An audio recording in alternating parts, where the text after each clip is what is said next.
What's cooler than both pirates and ninjas? Freaking cyborgs. Cyborgs are awesome. Don't believe me? Then try to tell me that all of this isn't cool. In case you don't know, that is a collection of sweet shots from Alita Battle Angel, the latest manga adaptation to hit theaters. While you could go into the movie totally blind, not really knowing much about who the heck Alita actually is, you could, and bear with me here a second, this is kinda crazy, instead watch this video and learn a little bit about who this fancy Battle Angel is. Also, fair warning, this video is going to dive into the character's history a little bit, so just in case, I'm gonna throw up this big fancy spoiler warning graphic we've got here, just in case. Alita Battle Angel started off as a manga. Manga?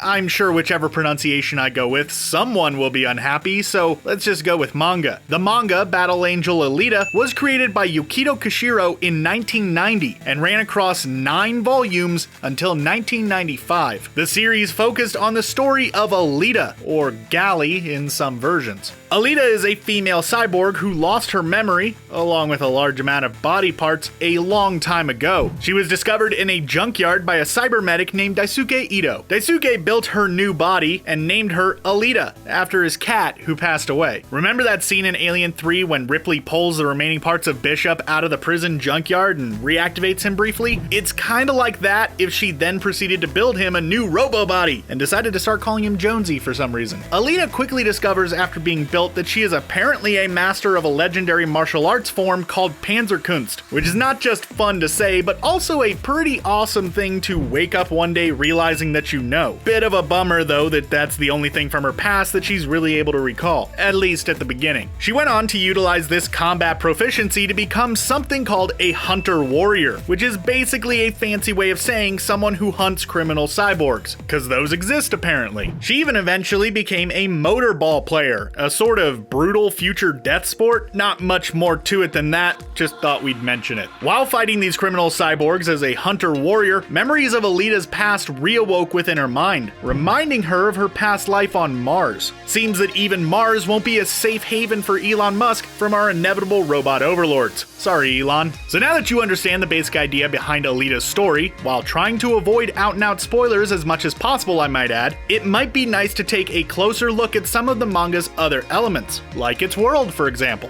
which is what we're going to talk about right now, so buckle up, Buttercup. Battle Angel Alita takes place in a dystopian future, around an area known as the Scrapyard. The Scrapyard is basically what its name implies. It's a sort of garbage dump for a fancy-looking floating city up above it, where all the rich and well-to-do people live. Is anyone else getting Elysium vibes here? Or rather, is anyone getting Alita vibes while watching Elysium? If we want to be technical here, I mean Alita did come out first. And surviving in a place like the Scrapyard is not an easy feat for most people. Luckily, Alita is more than equipped to handle such a challenge, and I am totally crushing the transition game right now. We already spoke briefly about Alita's skills with Panzerkunst, but there is more to her abilities than just that. For instance, she's capable of hacking, which is probably pretty obvious since she is, part computer, kinda comes with the territory. More exciting than that though is her plasma manipulation abilities. Through her cyborgness, Alita can do a number of cool plasma related tricks. For example, she can generate split-second plasma bursts from her fingertips that cut and shred her opponents while fighting. In addition to that, she can also use plasma blasts to jet forward, allowing her to move faster than a normal human being and even leap great distances. So that's cool, she's kind of like Iron Man, only without the armor or the snarky attitude. Now if you want to learn more about Alita, you can of course check out the original manga run, but there are a few other supplemental bits of media that might be worth your time in addition. The manga storyline itself was continued in a handful of sequels and spin-offs over the years, including Ashen Victor, Holy Knight and Other Stories, Last Order, and Mars Chronicle. A pair of OVAs, which are kind of like short anime episodes, were created based upon the original manga, which are not too hard to track down. They were even translated into English, which could make watching them a lot easier for Western audiences. And then of course there's the big budget Hollywood adaptation from 20th Century Fox. And now that you know a lot more about the character of Alita and her comic origins, you should be ready to go into that film armed with a bit more knowledge than the rest of the people around you. Try not to feel too superior, alright?